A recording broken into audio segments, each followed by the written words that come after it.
Welcome to Beyond the Norms, the podcast where we question the rules, challenge traditions, and rethink the everyday standards shaping our society. From education and religion to culture and lifestyle in Nigeria, we dive deep into the issues that matter, spark conversations, and inspire fresh perspectives. I am Onwodizion Emeka and I'm here with my co-hosts Nwobi Ikenna, Jude. Together we will explore what happens when we dare to think differently.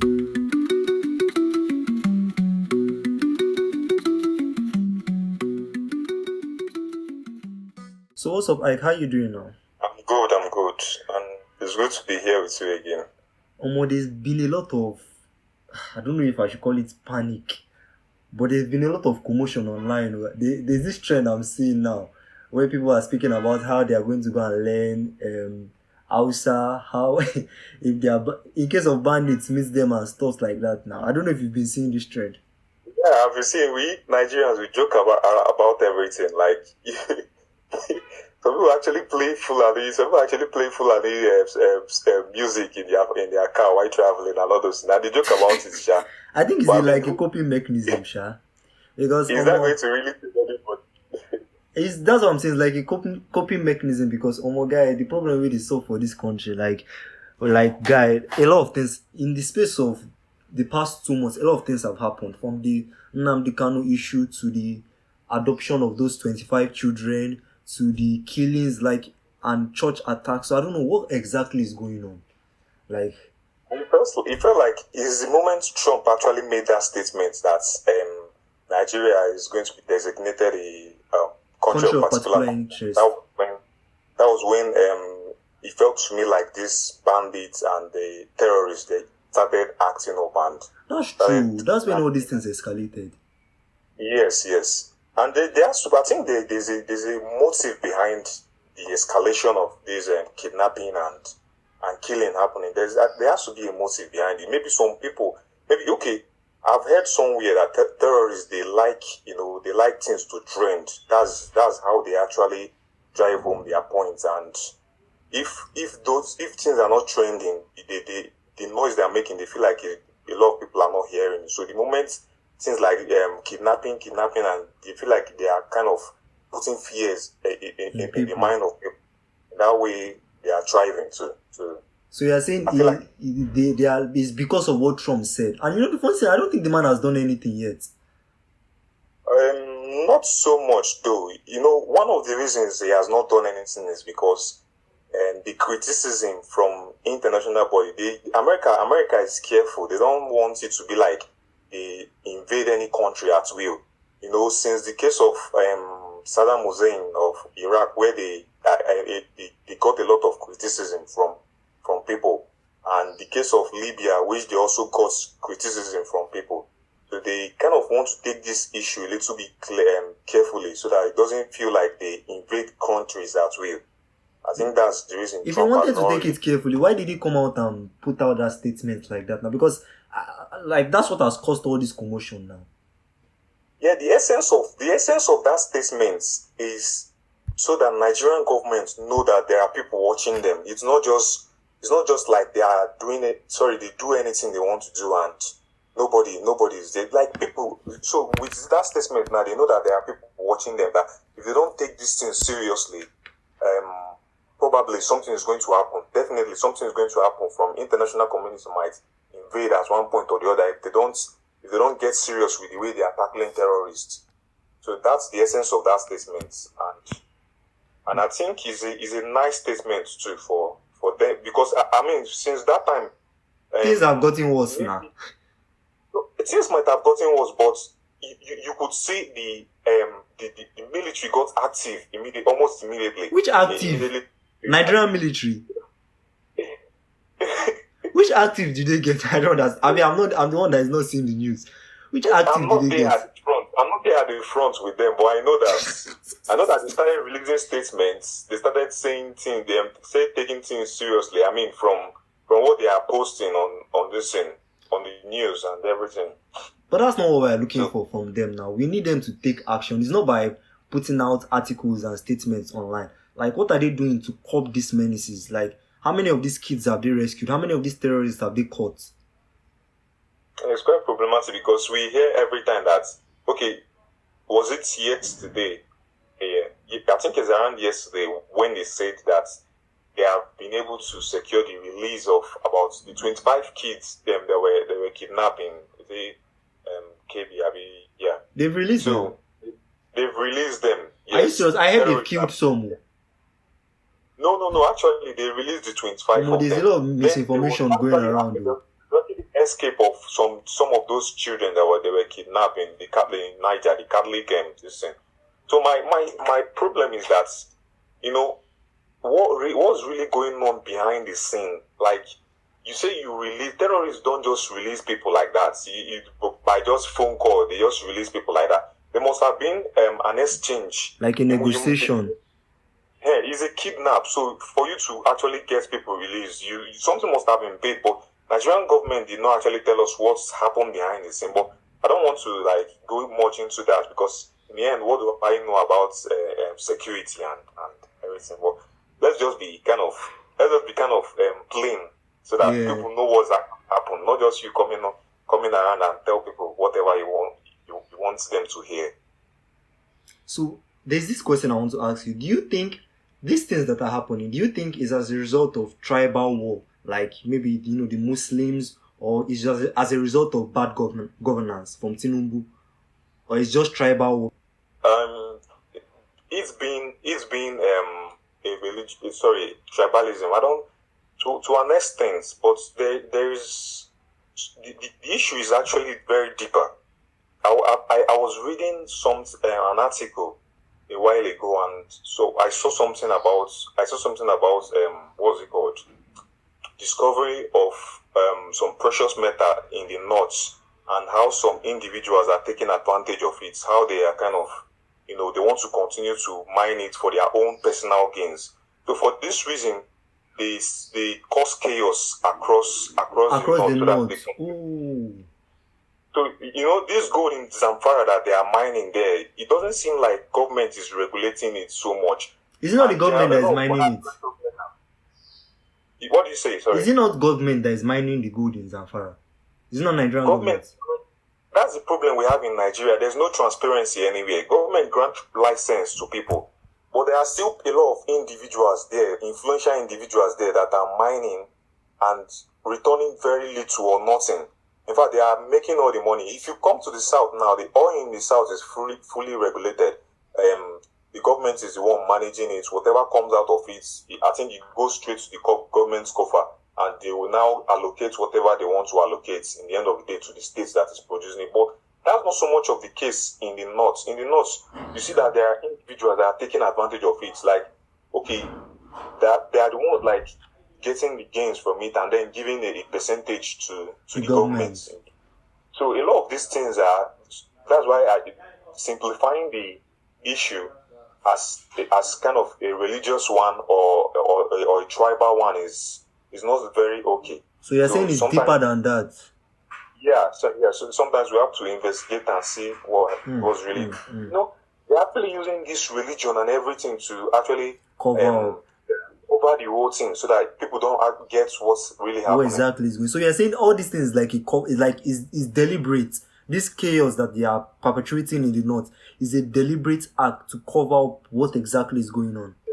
Yes, it's a deliberate act to cover up what's happening. Yes. This is crazy. Again, they're not using the religious people, because those guys have been left without education, and when a man is not educated, you can easily manipulate such a person. Yes. But I think that's the reason why they leave those population for them uneducated, so that whenever they want to use them for any reason, they will be able to use them easily. That's true. You see people complain in this country, but every time during election, you give them 500 naira or 5,000, less than 5,000 naira. You give them. Look at what happened recently in the Anambra State election. I don't think that anybody who is truly educated and knows what he's doing would accept such an amount. What happened? I did not hear about it. What happened? Enlighten me a bit. They were giving them gala and I think most with about 500 naira or thereabout. To vote for what's his name? just to vote for one of the politicians. I don't know. Soludo is also like some people are also involved there trying to like do it for Soludo as well. I didn't say Soludo did it, but some of those people that campaign for him are doing it too. Gala. Galas. So look at how shameful, how stupid the whole idea is. Like giving out gala and mods and maybe a token of 1,000 naira to people to vote. Somebody that that is the person that's going to influence how you're going to live in the next 4 years, and you are giving out your votes to such a person for such a penny. I mean, this is very, very appalling. Very, very appalling. That's the country we found ourselves. I've never thought about it like this, that all these things that is going on in the North is a deliberate act. Because if you look at it over the years, I've thought about it. Why is it that the Northerners are hardly educated? Why hasn't there been any effort to try and educate these people? Because they are Nigerians also. Because there is this, I don't know how to put it, there's this separation between the people, the Northerners, like we are in the West and the South and the East. We can, rapport and coexist together. But once a Northerner comes in, there's this distinction. You're going to say, this one are Northerner, this one, like, there's always this difference. And I feel like, why hasn't anything been done about that over the years? It's one Nigeria. Why is it as if they are two different?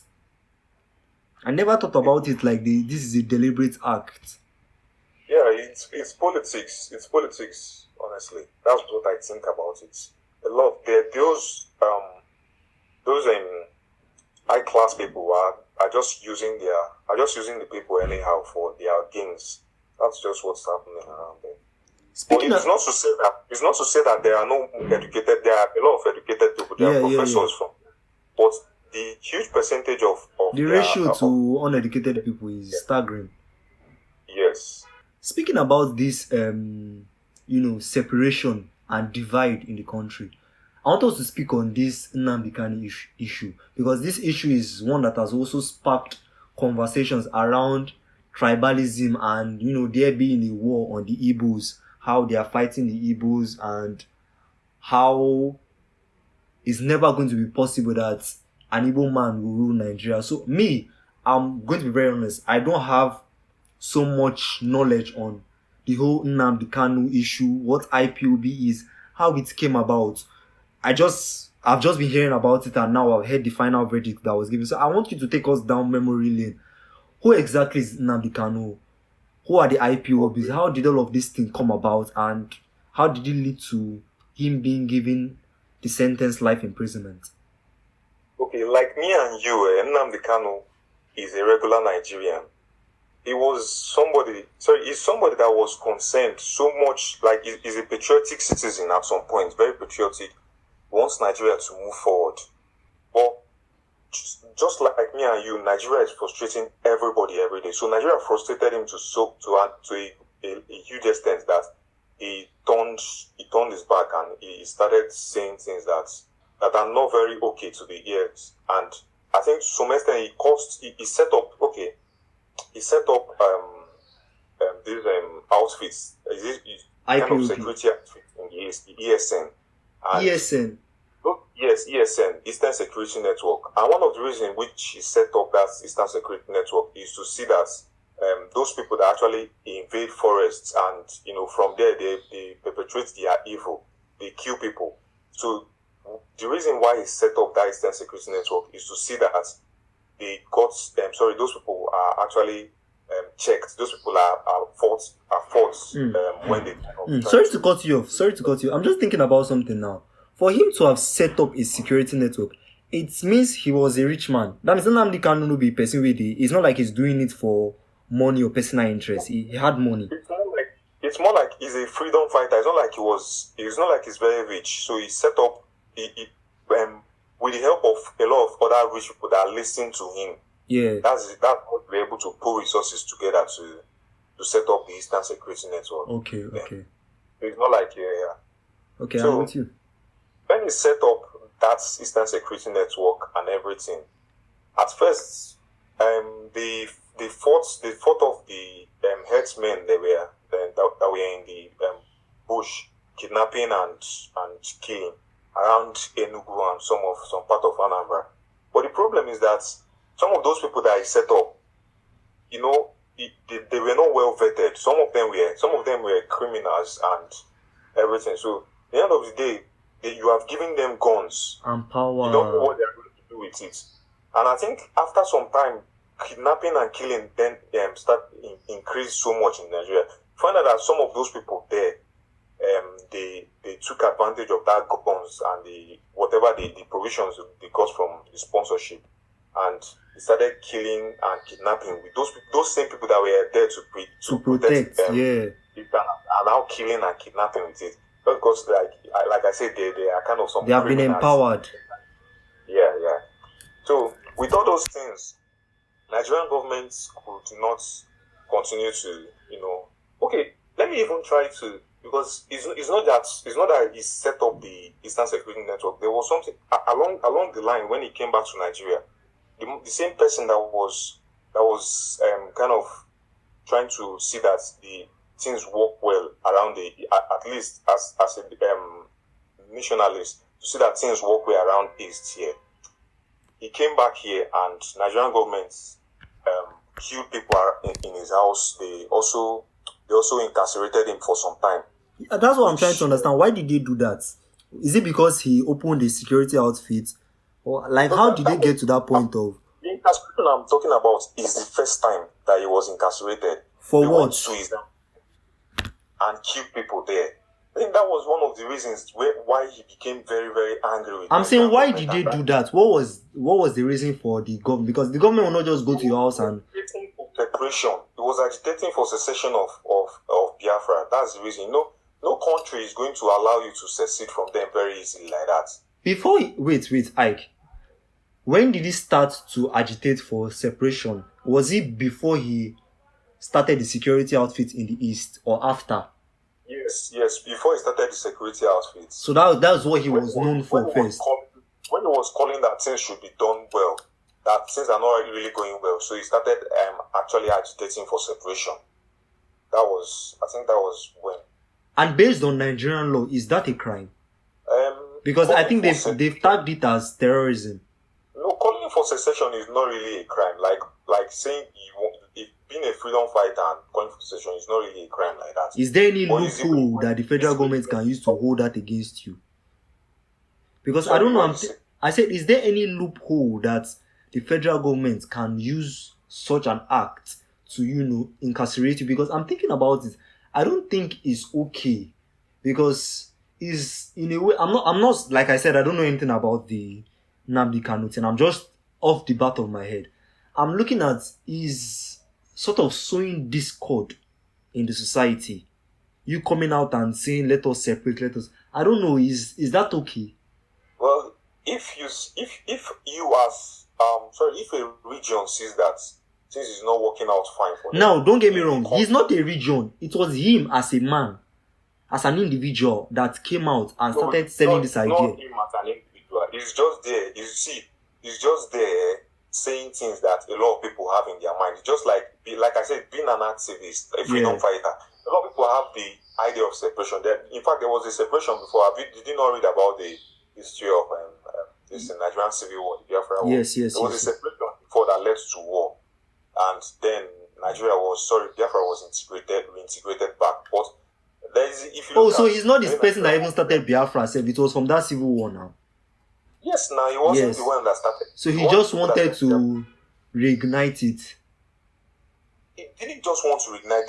He perceived that there is a lot of marginalization of Igbo people, and that's agreed. true. Which I believe, yes, I agree to that. That's true to an answer, because if you look over here, there is not much of federal government projects going on over here in the East. Yes, you see this thing, what's it called?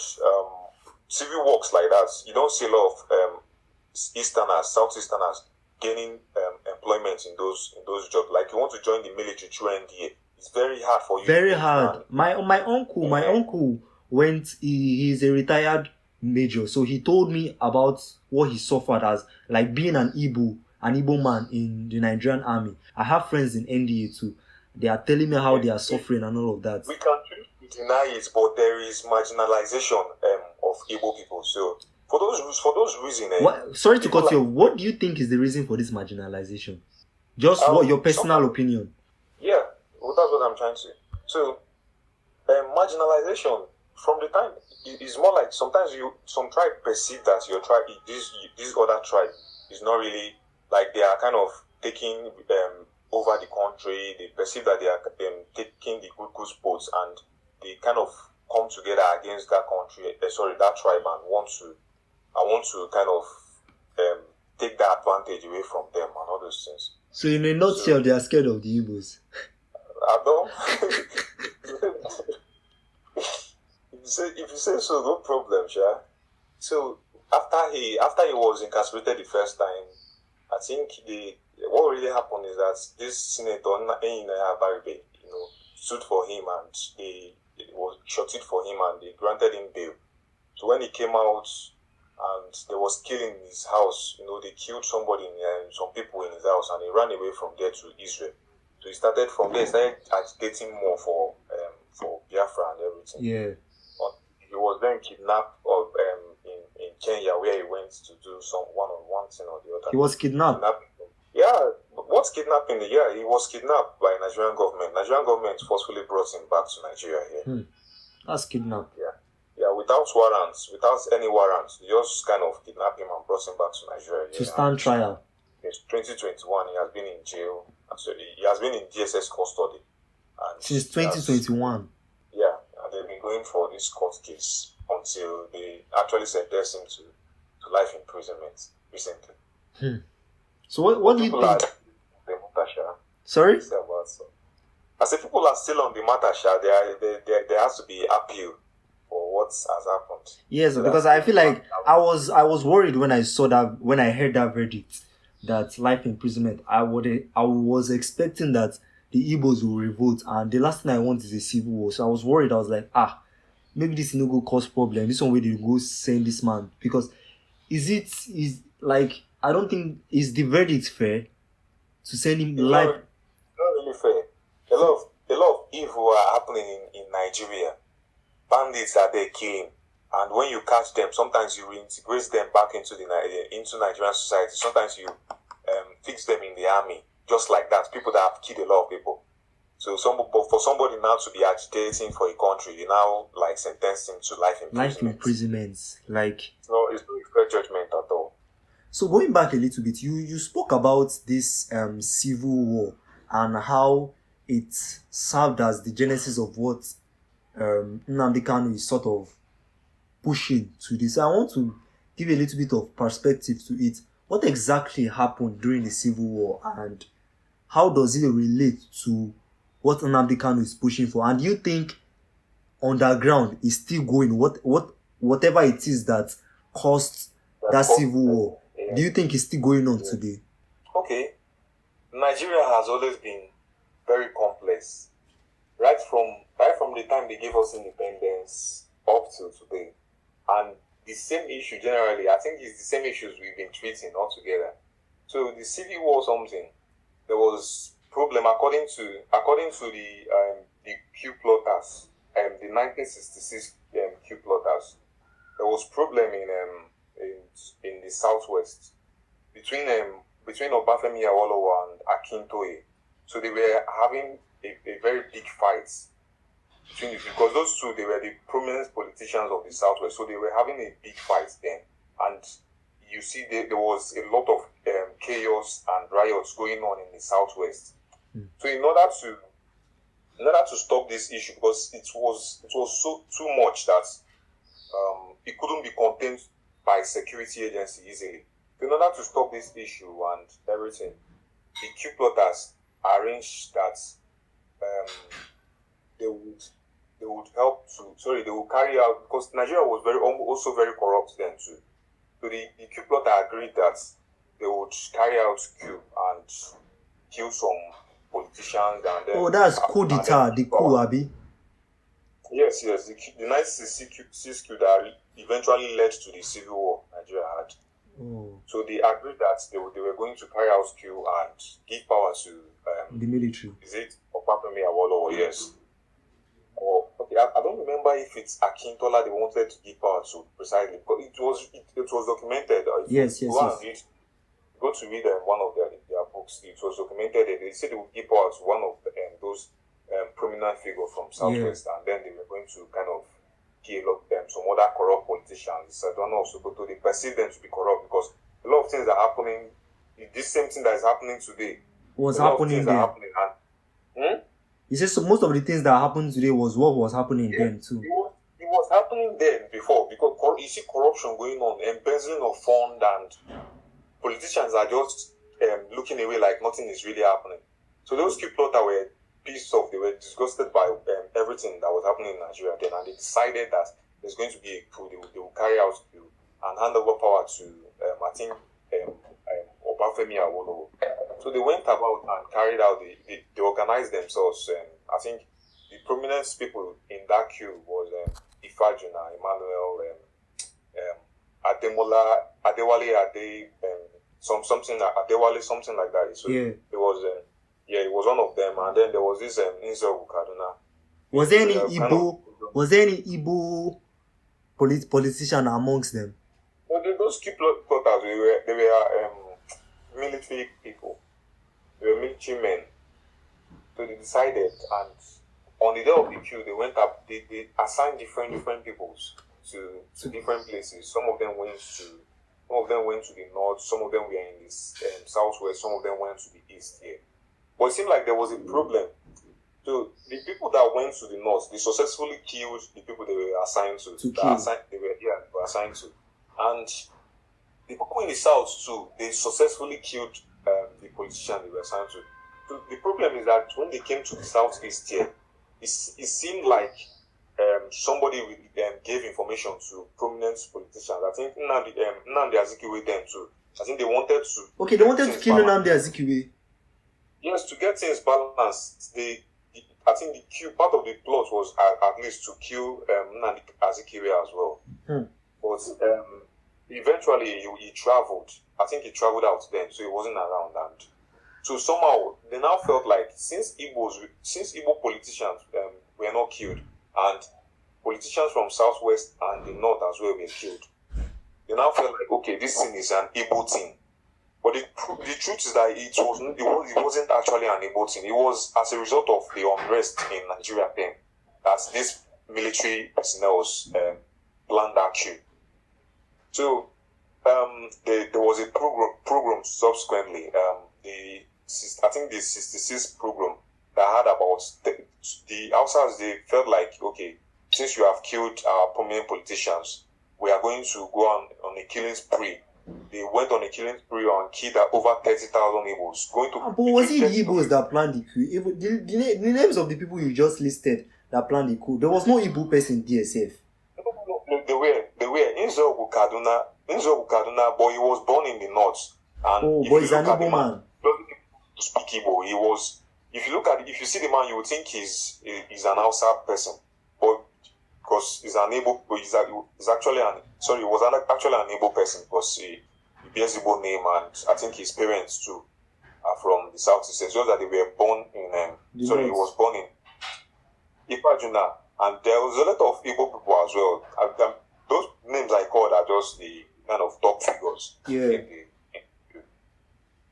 But the problem is that there were people from other sides as well. But it's just because of that thing that happened that Igbo politicians were not killed. That they now felt like, oh, you people plan kill, and the media. It now seems like the Igbo people were the ones that perpetuated it because they did not kill their people. Yeah, that's the problem actually, and the media made things worse. The media started carrying news that it was Igbo kill. So Hausa people were very angry about it. They were very angry about it, and they killed about 30 to 50,000 Igbos then. Jesus. And then Igbo leader then, the is it premier? Should I call him the premier or whatever? The governor of the eastern region was very angry. Ojukwu was very angry about what was happening then. So they started calling that people come back and everything. And then there was the Aburia Accord that Ojukwu wanted to settle the case amicably. So they called for a meeting in Ghana, in Aburi, Ghana, and then there was Aburi. So in the discussion, they wanted what they actually wanted is that there's going to be separation of power. It's not going to be power is not going to be centralized. So and the eastern part of Nigeria, there's going to be the western, and then there's going to be the northern. So each of those people will control power. But you see, Gowon wasn't buying the idea. So he came back to Nigeria, and whatever they discussed there, he did not agree to it. And then Ojukwu was angry, and that was how he called the Republic of Biafra. He separated Biafra from Nigeria, because the killings was still going on too then. He asked people to come back, Igbo to come back, and separated Biafra from Nigeria. So that was how Biafra was bettered. Civil War. What do you say? I said, so that was how Biafra was bettered. Yes. So there was a civil war, and after the civil war, that got over 1 million people killed, between 1 million to 3 million people killed. Majority of which was the Igbos, Abi. So after the civil war, Gowon said, "No victor, no vanquish." But the problem is that the Igbo people were not properly reintegrated back into Nigeria. People that had millions in their accounts before, they were giving 50-50, this thing, what's it called? $50 or thereabouts. And the equivalent of that money today is about 50,000. Is it $20 or $50? So you just imagine that you had about millions in your account when the Civil War started. You have properties everywhere across the country. Yeah. But when they reintegrated you people back, they gave you people around 50,000 naira of today's currency. You can see how bad it is. Very bad. So the marginalization has continued up to then. You just said something about how your uncle, what your uncle described of how Igbos are treated. Civil service is not easy for Igbo man to get a job there. You see, there are not a lot of projects going on, the federal government projects going on in Southeast here. There's a federal road I know. Sorry, the federal road across this university, the 5 years I've been in school. Sorry, 5 years I schooled here. That road will touch. If you go to that road, the deplorable state you find the road itself, you'll be very angry about it. But you see, all those things are happening and they are not addressed. And when somebody complains about this thing, you call the person an unpatriotic Nigerian and everything. You see, there's a problem in this country, let's say the truth. So that try to cover it and say things like tribalism and everything. But if we don't address that problem, the country will continue to go bad. But I want to get your personal opinion, Ike, because I have my own preservations. Do you think separation and the whole idea of Biafra is the solution to Nigeria's problem? Do you think them separating the Igbo, let's say Nnamdi Kanu got what he wanted and they separated the Igbo, or Ojukwu back then got what he wanted and the Igbos were separated from Nigeria? Do you think that would have been the best solution to the corruption in Nigeria? Do you even think the Igbos will survive on their own? Definitely, the Igbos will survive on their own. We'll be able to manage. I know listeners will be like, will say this guy is supporting Biafra and everything. But you see, what is your opinion? For me, I just want what is going to work. And you feel like Biafra is going to work? There has to be restructuring. Do you feel like Biafra will work? What do you say? I said, do you feel like Biafra will work? Do you think that's the correct route, the correct solution? Or do you even think it's a solution? If you go to Europe, what's the population of Igbo people in Nigeria? Igbo people have a population of over 35 million people. 35 million people. Now go to Europe and ask how many countries are actually up to 30 million. It's only about between 7 to 10 countries in Europe that have population of more than 35 million people. And Nigeria in total, I think is 220 million. Around 200 million. Yeah, around 230 something. Although there has not been recent census in Nigeria. But the estimate is around 230 something. So Igbos have whatever all it takes to run a nation and a successful one. Because this country seems to me like it's not going to work. Like it doesn't have a good foundation. No matter whatever we try to paint it, and it's just like building a house without a strong foundation. And then you decorate the house and you start painting it so that people see that this house appears nice. But in truth, you don't have a good foundation. That house is going to fall. So if we don't address the core issues that we have in this country, it's not going to work. You asked if Biafra is going to be the solution. Biafra can be a solution. It can be a solution. Also, true federalism can also be a solution. We can actually decentralize power. I think that's going to also be a very nice solution. This decentralized power, just like some Great Britain, UK. UK have about 4 countries in it: Scotland, England, Northern Ireland, and That's Wales. decentralization of power. 4 countries inside of a particular country, UK. So they have this UK umbrella. But you see, there's nothing like the central controls power, just like it happens in Nigeria here. That central control of power I think it's part of the thing that's leading to a lot of corruption. Because in the end of the day, you submit to central government, and you find out that people manipulate it a lot.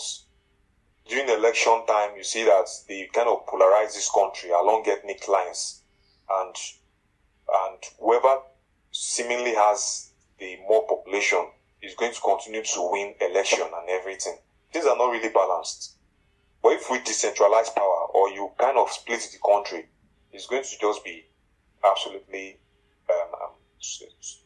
okay for us. Like, it's going to solve the problem. So That makes sense.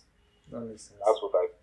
So you feel like the solution is make everybody go their own way. It will work. I think that will work perfectly. Make everybody go their own way, or decentralize power. Power should not lie so much in the central, just like we have it working today.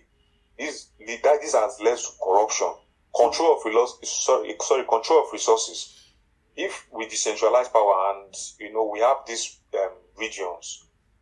regions having their government, they can control their resources and submit whatever is necessary for the government, the federal government to be maintaining the country. But there has to be control of resources. In that way, this corruption and the laziness that this current system of government is encouraging will stop. Because this current system of government is encouraging laziness. Yes, it's encouraging laziness. Some people don't want to work again. They are just like depending on oil money. But if we have things working well, human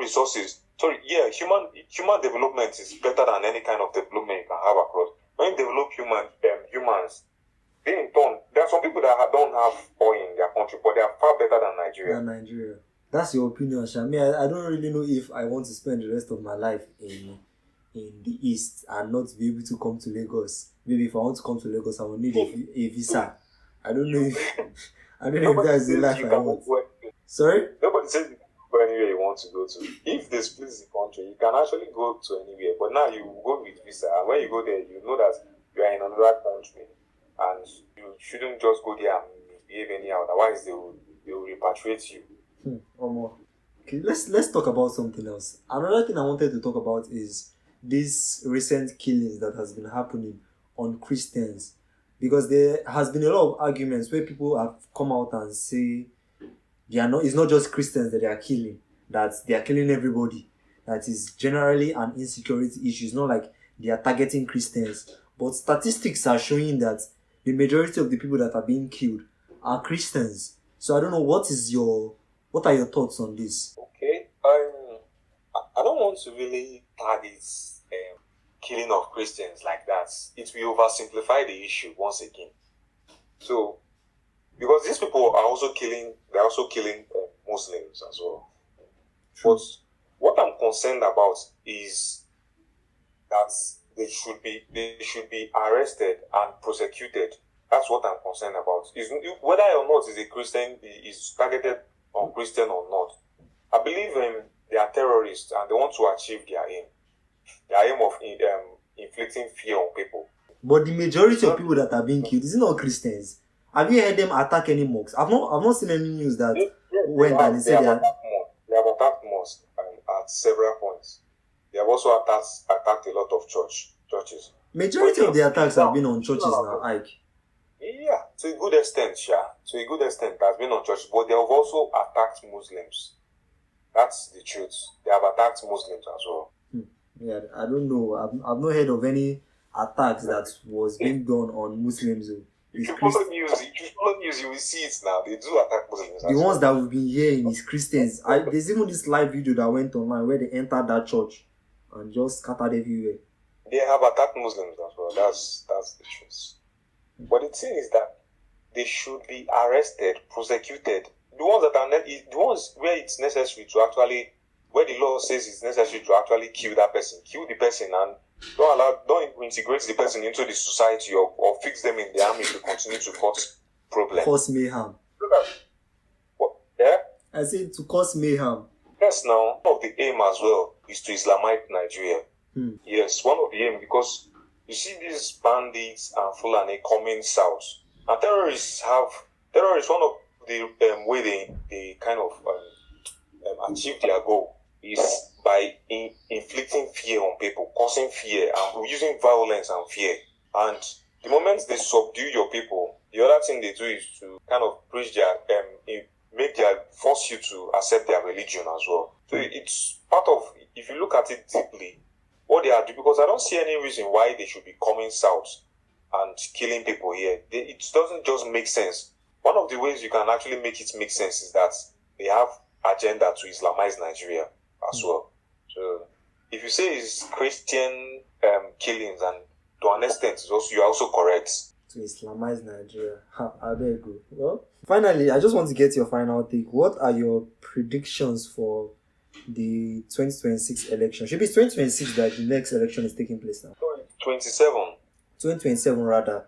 So Tinubu has used 2 years, Abi. He has 2 years left. Yeah. So what are your predictions for the election? I think Tinubu is likely going to win again, because he's definitely going to win. I thought you'd be one of those hopers that will come and say, no, this one is win, this one will win, that will win. We hope that something good actually happen. Definitely, we will not hope for bad now. Most likely going to win, because in this country we don't just know where we are heading to. A lot of people don't have direction. They can be bought with mods and gala and 1,000 naira. It's very sad, honestly. It's very, very sad. And they have their tactics as well. During the election, they polarize the public. You see, they kind of say something about the Igbos, or they start saying something about this particular ethnic group. And before you know, there is hatred, and the candidates, with that polarization, people don't look at the candidate, what candidates can actually do again. They start looking at the tribe. Now vote for somebody from my own tribe. Yeah. We saw it happen in Lagos. Yes, we saw it happen in Lagos, where sometimes you go to vote as self. They will ask you. The moment that they see that you are an evil person, they will restrict you from voting. They will tell you to go back. These are people that are sponsored by politicians doing those things. And they too, will still come and suffer. It's the same Nigeria that all of us will suffer. Don't see them now. The only thing is that some of those people that are doing that, those things, they are being sponsored by these governments. The moment government of the day comes in, they recognize them, give them 1 or 2 posts somewhere. And that's the reason. But the problem I have is the hoi polloi, the common man that they are using to do all those things. The common man that is not gaining anything, that they will give 5,000 naira and he will sell the 5 years of his life, the 4 years of his life to somebody just like that. That's the problem I have. So, most likely, like I said, Tinubu is going to win. Just hope that something good happens to Nigeria. Honestly, I hope that something good happens too, but my prediction too is that he's coming back in. I'm telling you. It's sad, but he's coming back in. That's my prediction. Well, God help us, Ike. God help us. It has been a nice time having you here again today. Thank you. It's been a nice time.